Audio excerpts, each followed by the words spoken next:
Hello, my friends and family. So, just a little while ago, this homestead was majorly blessed. We had a friend of ours locally that asked us if we wanted some crappie, fresh caught fish, and some deer meat. Little did we know what we were actually going to receive. So, we did say yes, of course. I mean, who would turn that down?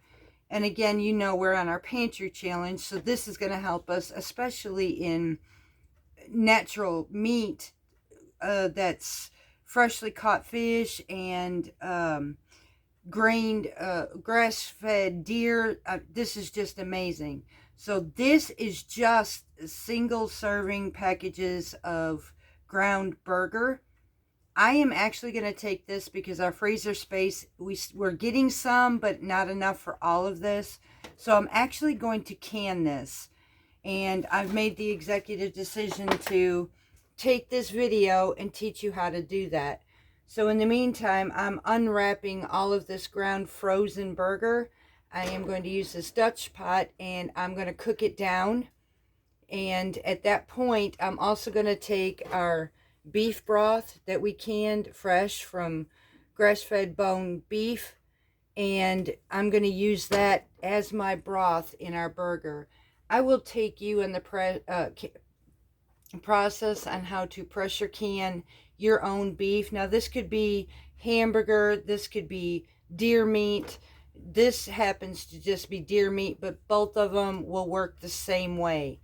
So I decided to go ahead and do this video to show you how we do this and how you can put ground beef or ground deer on your shelf in your pantry that will last a good long time.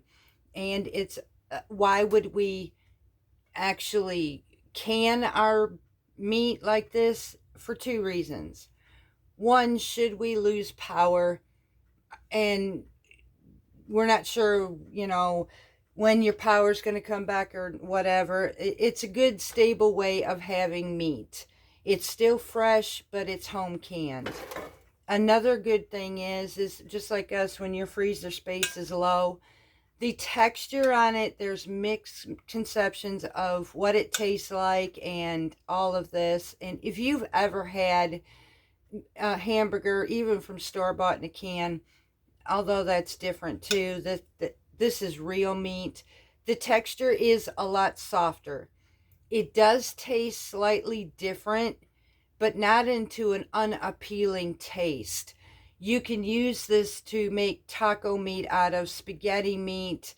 There's just so much you can do with it. And to us, now I'm not sure about everybody else, but to us, this meat is acceptable for consumption and we actually like it. So I guess it's based on preferences. But in case you are wondering how you can do this, I'm going to show you how on this homestead. Right now, I've got to go finish getting my farm done. It's raining today and everything is so far behind. I got to get the farm work finished, and then I'm going to come back here and we're going to start this process as well. So I shall return with you. Okay, so I got a chance to calm down, so I'm not talking too fast in my anxiety and overwhelmness right now. The farm work is finished. I set up the pressure canner. The one I have is the Presto pressure canner. I've got my base on the bottom, and I have 2 inches of water, or 2 to 2.5 quarts of water in here. I am going to start out with wide mouth jars. On a normal pint jars with regular lids, I can get about 9 jars in this pot. However, when it comes to the half pints, or not half pints, but wide mouth pints, I can only hold 8. What's nice about this though, should I need more jars with pints, I can double stack this canner, so I can probably get all of this ground meat inside this canner. So I am going to go ahead and finish processing, basically unwrapping all this deer meat, and I'm going to get it in my stock pot right here, get this cooked up, and get this broth started so that I can get to canning these jars. As soon as I get it at least halfway cooked down, because these are frozen. So as soon as I get this halfway cooked down, I'll come to the next step as to what we're going to do. And then I'll switch you over to the other side to see how I am going ahead and canning this. At that point, I shall be right back. Okay, so while this meat is cooking here and my broth, my bone broth, is simmering, I am going to take a brief moment into talking about pressure canners. Now, I'm going to tell you, I did not start pressure canning until about 2 years ago. And the reason I'm going to speak of is 95% of everybody's reasons for it, fear. If you want to talk about somebody who had the greatest fear against pressure canning, you're listening to one. So I am going to reassure you folks, I had a mentor, God love her, from Alabama, spent many hours on the phone with me, walked me through, and she had told me that once I got the knack of it, there was no stopping me, and she's absolutely correct. Since learning how to do this, I've canned beef chunks, I've canned tuna fish, I've canned ground deer and hamburger, I've canned chicken, I've canned beans. And so I want to reassure you that the way they make these canners today, they're a lot safer than what they used to years ago. I experienced with one of my neighbors a bad situation with her, so there's where my fears started. A lot of it also has to do with being responsible when you're doing this. Know how to do it, and that's how I'm going to walk you through, just as I was walked through. So you can be irresponsible with these canners as well. So I am going to show you some of the features that they have on them today, and I'm going to see if I can do this. This little black button back here, this is a pressure valve. So it kind of keeps, if any too much pressure inside your pot were to occur, this little black top right here would pop first.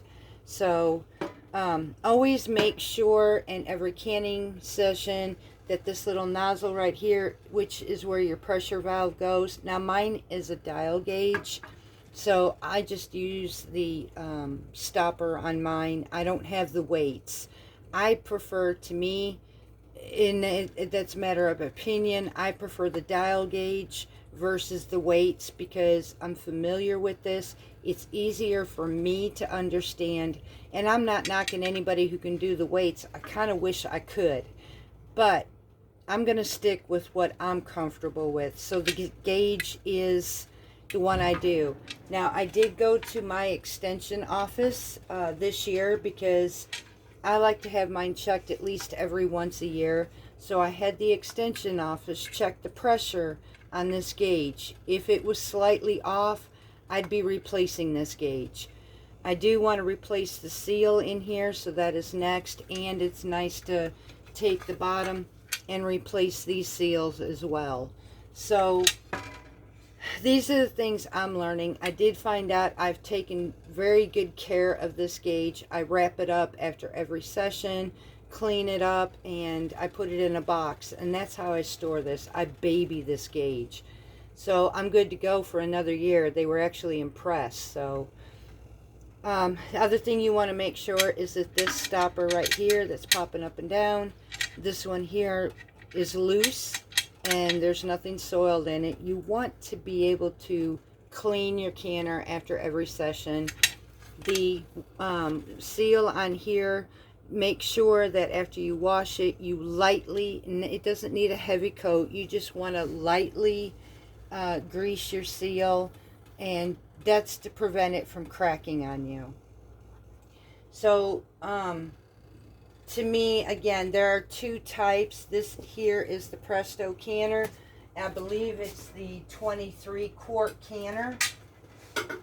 So it can hold up to regular based 18 jars of pints, wide mouth, 16 pints. I don't do too much canning with quart jars, being it's just the two of us. And I've had some issues with my quarts, some of them busting my bottoms out. I really try not to do too many of them, but I'm thinking I can get 7 quarts. Now, with the quarts, it's only a 1 layer. With pints, I can get 2 layers. I will show you in between layers. I purchased extra mats, or these what do you call these, platforms. These can go in the bottom. You always want something in the bottom of your canner. I need something to drink. Hang on a minute. Okay, I apologize for that, y'all. I've had, about 20 years ago, thyroid cancer, and my thyroid was totally removed. One of the side effects, though, is when I do talk a lot, my throat gets kind of closed, wants to be able to paralyze itself, so I try to keep water. Anyways, so in any canner, I don't care if it's water bath canning, I don't care if it's pressure canning, you never want your jars sitting on the bottom of the pots without some kind of base to separate that from the heat surface to the jar bottoms. So when I use my canner, if I'm going to have a full load, I use one of these, which they're inexpensive on Amazon. You can buy extras. The pot comes with one base at the bottom anyways, so I thought I'd clarify that. The next thing I'm going to use, I am using the Ball Book again, Guide to Preserving, and this is on page 98. And so what this one talks about is canning chopped, it's called chopped meat, but it's actually ground meat. You can, according to this, it's beef, lamb, mutton, pork, veal, and venison. So we are doing venison. We are doing pint jars. There is a 1-inch headspace, and I will get into full detail more about that. You can use tomato juice, water, broth. I am using home canned bone broth. I do not whatsoever use any salt in my broths, and I'm not going to use salt in my canning. As far as the meat goes, I will do my seasoning when I go to cook with it. If you choose to add salt, use the recommended amount, which here it states a half a teaspoon per pint jars, 1 teaspoon for quart jars, and make sure, please, that that is canning salt. It's specifically made for canning.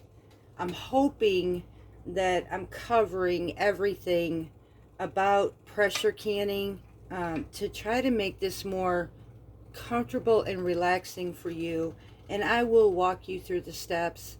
Like I said, believe me, I have been through this. I have been through the fears, and I get it.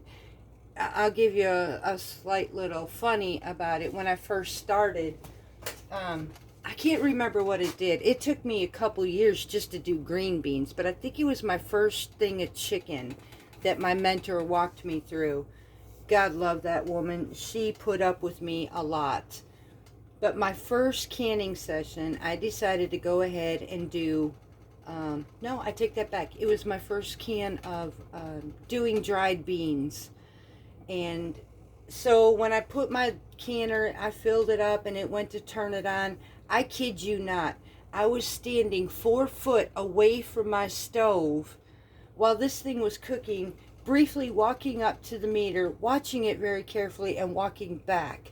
I was that terrified, y'all. When I look back at it then to today, I kind of laugh at myself, but I get it. So today I'm just basically a pressure canning fiend these days, and I just this year got brave enough to start doing my own green beans. And if you do this correctly, please, you do you. But I'm going to advise, please don't ever water bath can your green beans.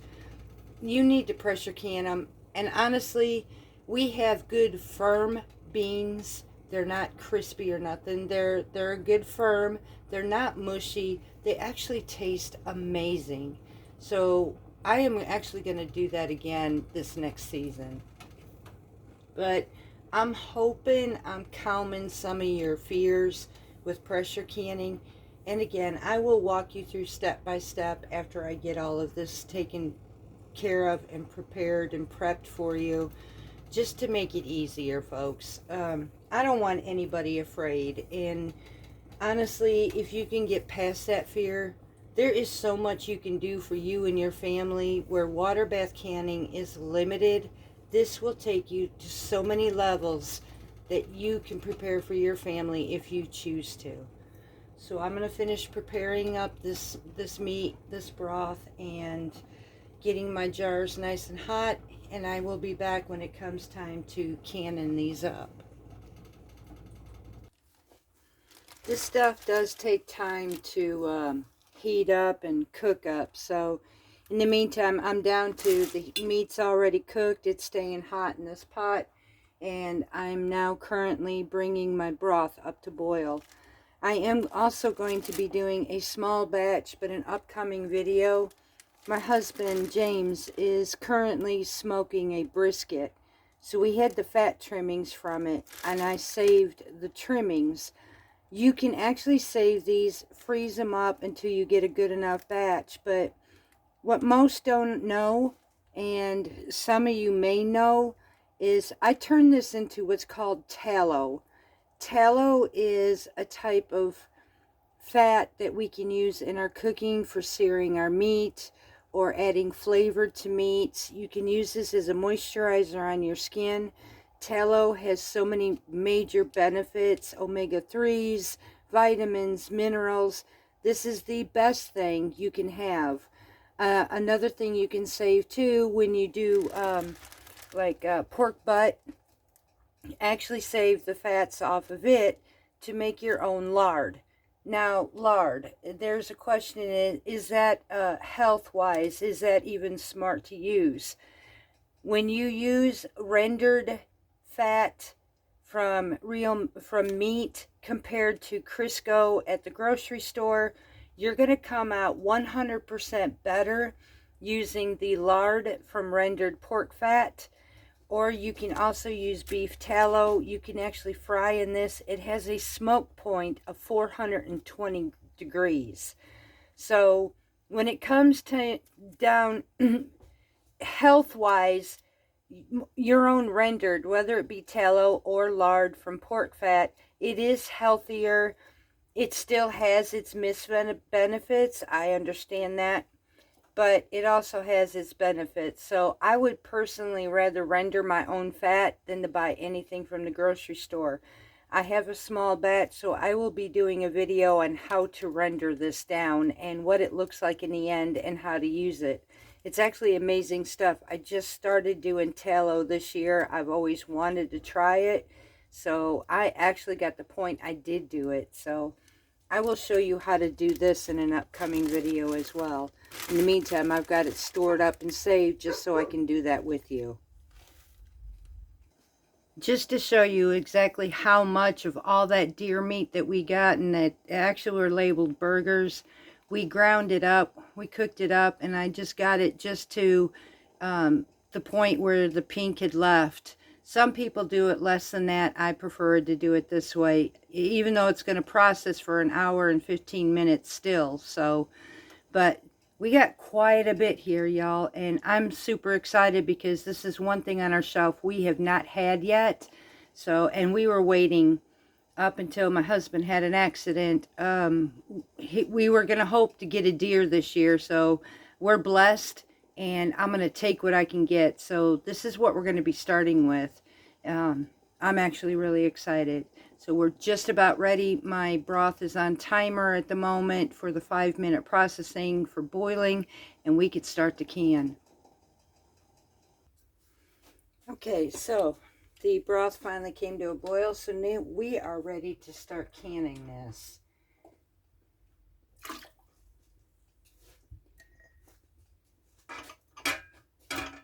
these jars have been heated. You want everything hot when you do canning. I mean, that is one of the major rules. You don't want to end up with any thermal shock. So, and again, I heat my lids, but only to to where they're hot, not boiling or nothing, because I do not want my seals that soft.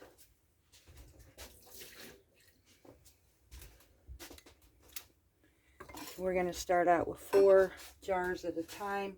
We have a total of 8, so I'm going to now go ahead and open this.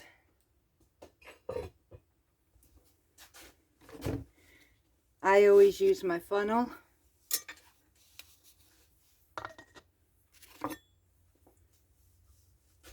And I'm looking for 1-inch head space for broth and the meat. You actually want your broth over the meat, so I kind of lightly pack this.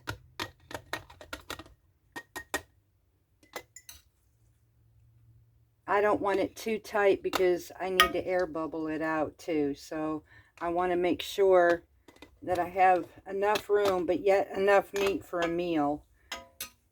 So, and I'll be adding some more in those once I tap it down a little bit. Oh, we are definitely going to get more than... This is exciting though. We're going to get more than these 8 jars. So I look like I'm going to end up with a full canner, which means I'll have to prepare some more jars. So all I'm doing right now is just getting my meat put in here just before, and I'll show you the line I'm looking at for the meat. Now, I don't know if you can see this very well, but right underneath this rim, and these are harder to see than the regular jars where they got a bubble. The meat usually goes on that bubble point, and I'll probably show you that when I do my other jars. But this first ring here is your 1-inch head space. There's another ring here. There's 3 altogether, and it's hard to describe. But this one here, I think you can see these 3. There's 1 up here, 2, and 3. This would be your 1-inch, 1/2 inch, 1/4 inch is at the top. And I have measured this, and it's been spot on to the measure stick that I use on this. I had an old canner teach me that method. I was actually excited to learn that. So I'm just now going to lightly tap this meat down. I'll be adding some more to this.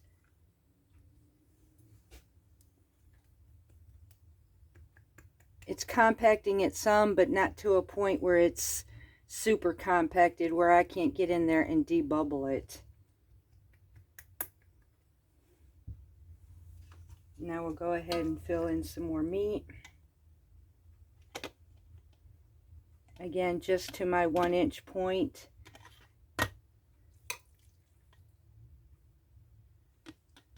And what you can use, basically, like I said, the canning book said you can use tomato juice, water, or broth. Again, I'm not seasoning my meat. I'm not seasoning my broths. I will do all my seasoning when it comes time to actually cooking it. So I just do this basic and plain. This way I know what I'm doing when I go to when I go to cooking with my meats and stuff. To us, this is another fantastic way of preserving your meat, and not too many people know that you can actually do this. And yes, it is safe on your shelf. Once those seals are done, this is absolutely safe. Just take the measures to do it safely. I make sure that all the fat's drained out. Now, deer meat is extremely lean. There is no fat, but I do take the liquids out to the best of my ability. Now, unless somebody made it, like this one here, I didn't see that they added fat, that somebody can. So now I'm going to move this aside, put the lid back on it to keep it warm while I'm filling up these jars with the broth.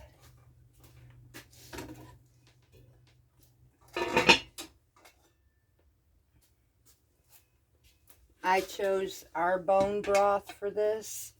I thought it was really good to just to add that to it. So, and it does have a good flavor. I've done this with our hamburger too. So again, we're looking for 1-inch head space on this broth.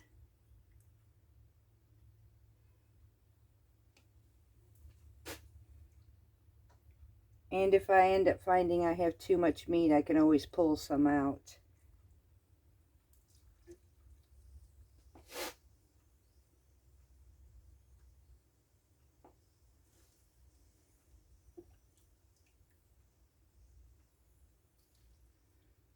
My next set of jars, I'll probably go just a little bit under where I was on these. I don't use wide mouth jars too much, so this is actually a learning curve as to when to stop on this one too. So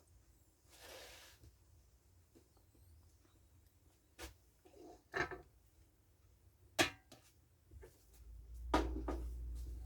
going to go ahead and debubble it.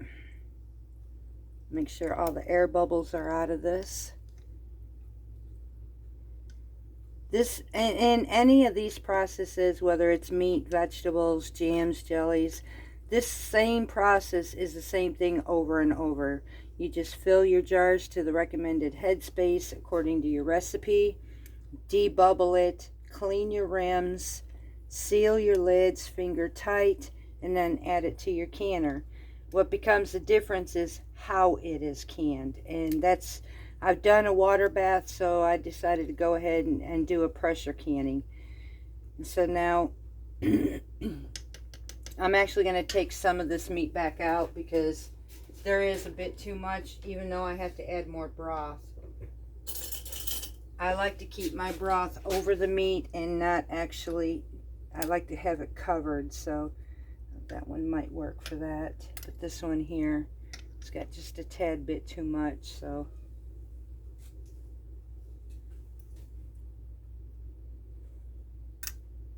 And same with this one.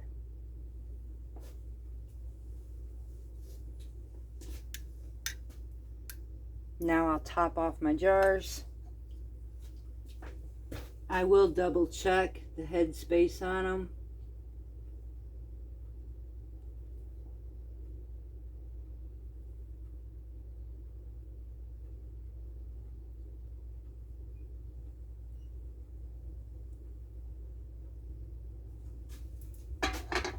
I'm looking for a 1-inch, which that would start out at the very tip top. It's hard to see this thing, but this point right here where my pinky or my finger's pointing at, that's the 1-inch space that you want to check with. That one's good. That's good. That one's good. And that one's good. So now we take our vinegar, and the reason I like vinegar is because it absolutely cuts grease or anything a lot better than just plain water, in my opinion. So I'm now going to clean these rims off really, really well. I don't want to interfere with any of my seals.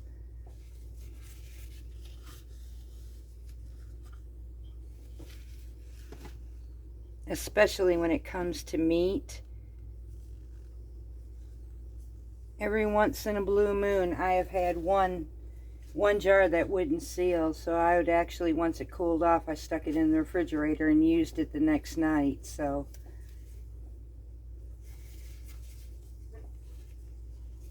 sometimes you will just get flaws in the process, or maybe flaws in the quality of the items we're using, which I've had both issues. So especially when I just started learning how to can, there's a lot of things I had to learn the hard way, but for the most part I can actually say I've done pretty well. So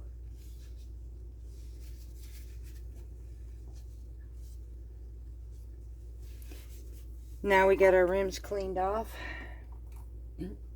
Now at the point that you added the broth in your, or the meat, that is when you would want to add your salt, if you're adding your canning salt to it. But again, we're not adding salt to this, so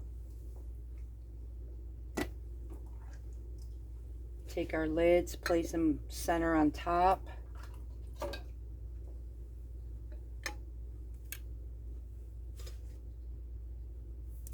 take our rings.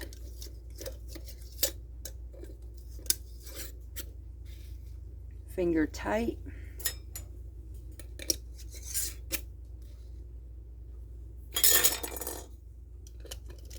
And that is it.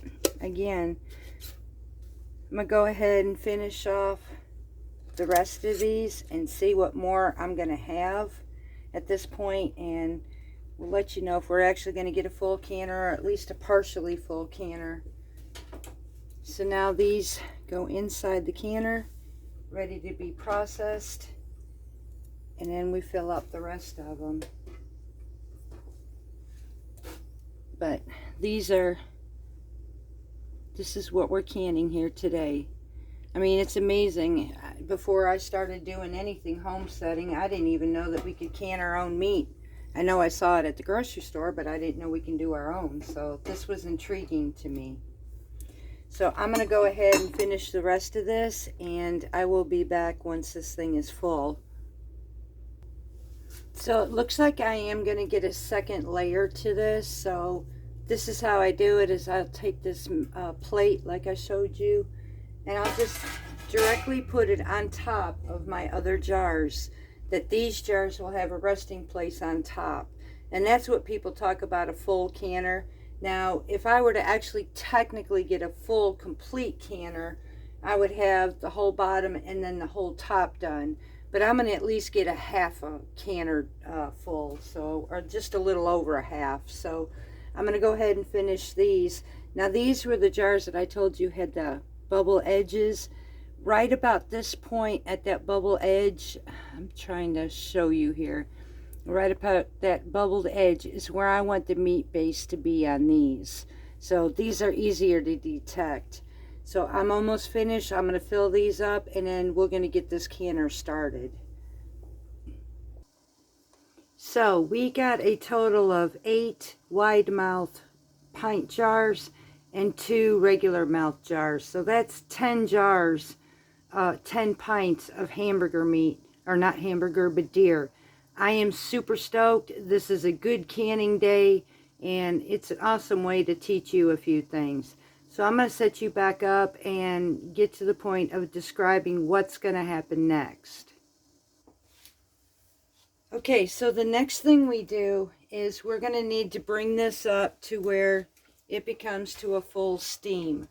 And at that point, we're going to time it for 10 minutes. So we're going to seal off our pressure cooker, and after this is sealed closed, now mine turns and it locks in place. I follow the arrow. At this point, you do not want to open this canner up until it is finished. So we're going to take and wait for this to come up, and I've got this on medium-high heat. You do not want to bring this up too fast. The one thing you want to try to avoid, if all possible, is what's called siphoning. If you bring this too fast up, and that's basically any canner, if you bring this, especially this one, up too fast to temp, you will consider siphoning all that liquid out of your jars. It'll just start spewing everywhere in there, and that's one thing you want to avoid. Take your time.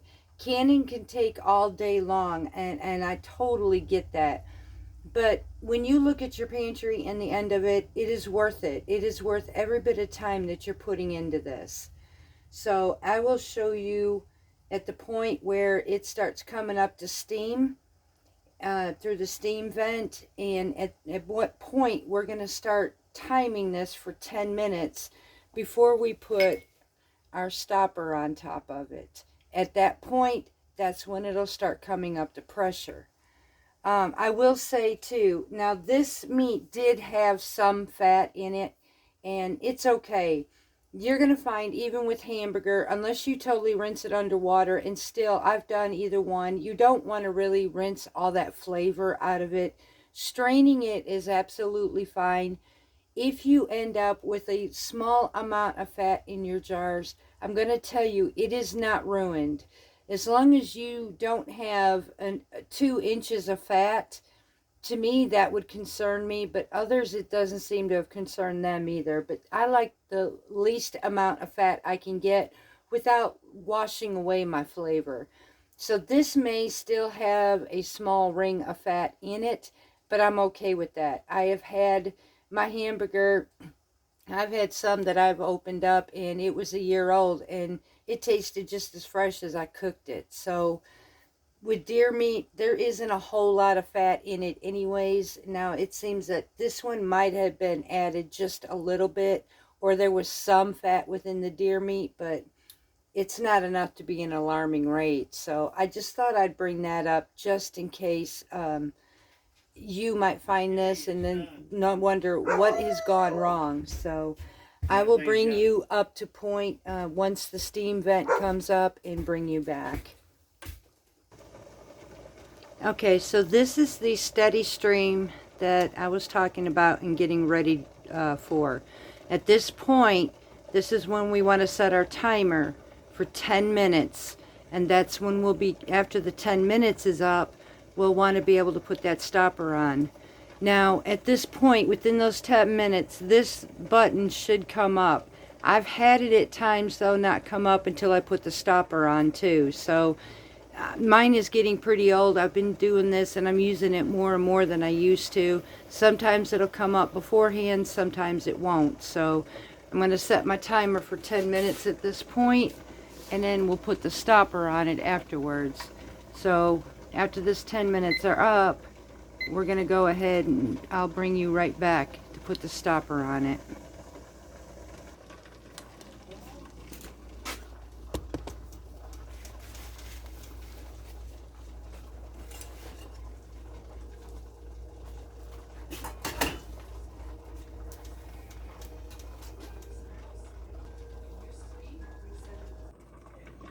Okay, so at this point now, I just set my timer for 75 minutes. I am at my 11 pounds of pressure on my stove. I am at the number 2 mark, and I will let you know, when I started out, I was just about 4. And so how I managed to do this, and the reason you want to do this slowly, you do not want to adjust those temps super quick. Again, you do not want to create siphoning in your jars, the least amount as possible. So I took mine on a half turn, maybe even smaller than that. I do my best. It doesn't say that we're not going to get total canning session without siphoning, but if you can prevent it as much as possible, that's what you can do. The other part of it, this is the one canner you do not want to walk away from. Unlike water bath canning, it boils, you can walk away, do whatever you want. Stay close by your canner, because this can adjust fairly quickly. As right now, I'm still rising, so I'm going to be continuing to adjust my temps at this time. And for 75 minutes, I do not want it to go too high up or too low. I will tell you, if you reach that 10 point and it starts, for me, again, my pressure point for my elevation is 10 pounds. If that starts dropping below 10 pounds, everything I've ever done, I'm going to have to start completely over. I do not want to do that. If your elevation 10 pounds, or your elevation has at 15 pounds, you drop below that mark, you're going to have to start all over. So I do not want to get too high, which means if I start rising like I am, I'm going to have to watch my temps to make sure and decrease the amount of heat. The heat is not what's going to can your food as much as the pressure. So you're going to watch that pressure gauge. I'm being very thorough in this video, unlike most, because I want you to understand, for those of you who've never done this, I want you comfortable with it, and I'm going to just walk you through everything that I was ever taught. So do not walk away from this canner too far. While mine is processing, I am actually going to prepare for a second video for you tonight. Hubby actually smoked us a brisket, so we're going to use low carb buns to make a brisket sandwich, and I'm actually going to prepare to show you how you can make a copycat KFC for a diabetic. It is absolutely amazing, and there's not too much adjustments in it, so I will teach you how to do that. In the meantime, we're sitting out here now waiting for the 75 minutes to end. And yes, this is a long video. I also caught the last time I spoke to you before the pause that my phone decided it wanted to try to go screwy again, but this time I caught it. This was too long of a session to turn around and start all over. So I apologize for that mess up briefly.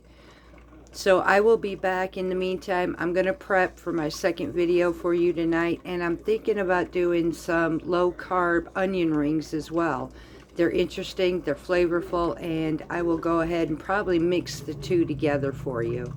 So I try to do at least one video a day with you. I may have pauses in between, or like today, there may be, now this was a surprise on us, the phone call to get this meat, so I knew I needed to do something right away.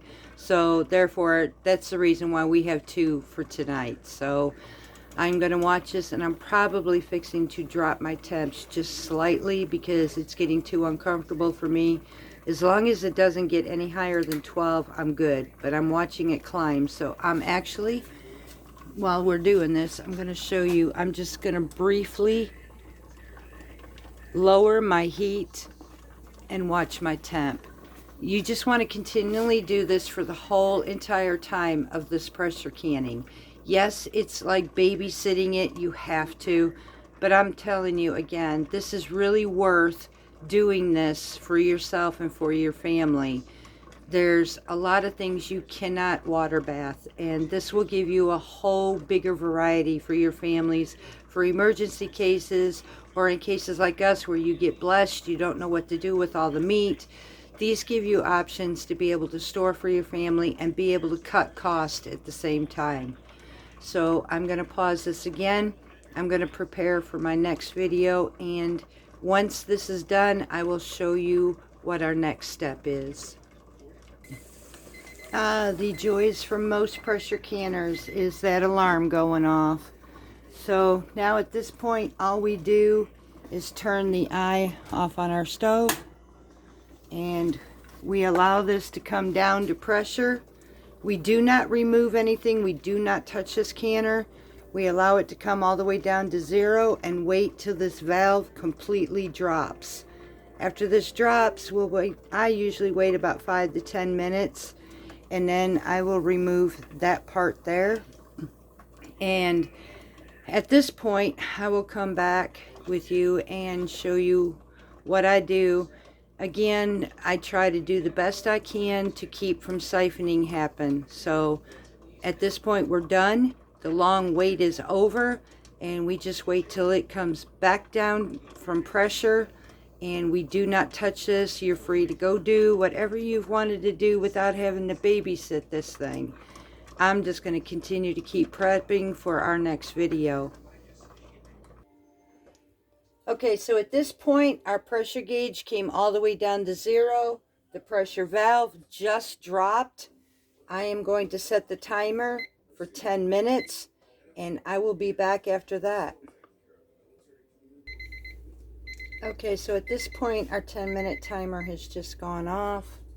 I am now going to remove this valve here on the top, and I'm just going to release the pressure, or well, release the lid. I'm not even going to lift this up, and I'm going to let it sit another 10 minutes.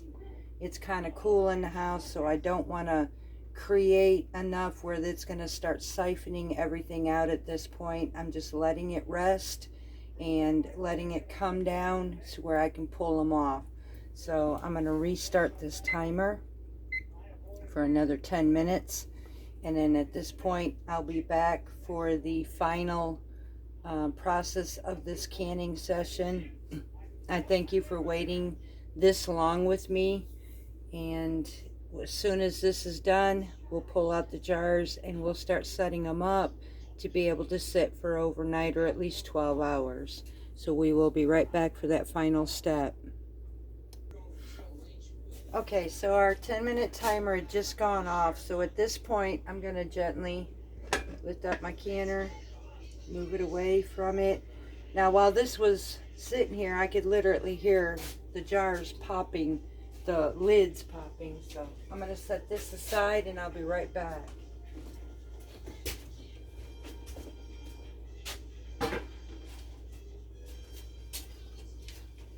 So now at this point, we're going to take our jars out of the canner and we're going to go set them up in their station where they're going to sit overnight. And this was beautiful. Y'all, not a single siphon jar. That's amazing. And look, beautifully done. The nice coloring, the broth within our deer meat. This is amazing.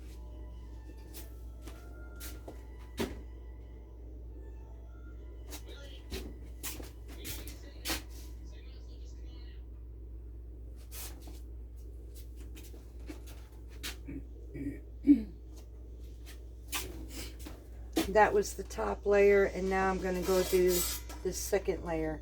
It was the bottom ones that were popping.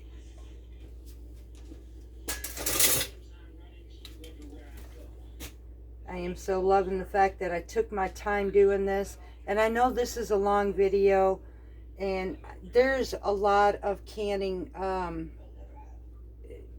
instructions online, and maybe they're not as thorough as this, but I just wanted you to be able to be comfortable and to be into pressure canning.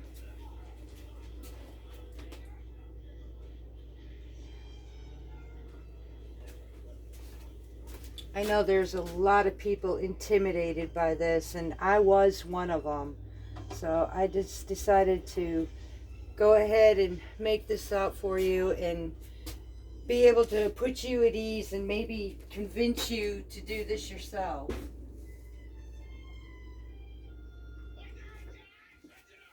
I'm going to go ahead and finish emptying out the rest of this canner, and we will be right back. And that is it, my friends. This is now going to sit and wait for 12 to 18 hours. Sometime tomorrow I'll actually be going ahead and cleaning these jars off and setting them up with labels and putting them on the pantry. So far, while I was doing this, we have all but 3 jars that have popped on the lids. To me, that's extremely satisfying. So as these continue to cool down, I'll wait to see if the rest of them all finish popping. It'd be cool if I could actually get one to do that while we're on this video, but just in case, I'm hoping that I helped you in a tremendous way into canning meat. There we go. That's what I was hoping for. We have 2 jars left. So that is so satisfying to any canner. But again, I hope these videos helped you in a tremendous amount of way. I hope it took away some of the intimidation to know that you sat in my homestead kitchen with me. I had a one-on-one with you, and I thoroughly enjoyed doing this. So I took this blessing that came to us and shared it basically with you into learning how to can your own meat safely and efficiently. So until our next video, I am getting ready to do another one for our pantry challenge meal. And before I go, I am going to show you, well, no, I'll wait. I'm getting ready to do the next video for our pantry challenge meal. So much love to you all. Hope this helped. And until later on this evening, much love from Parton's Heritage Homestead.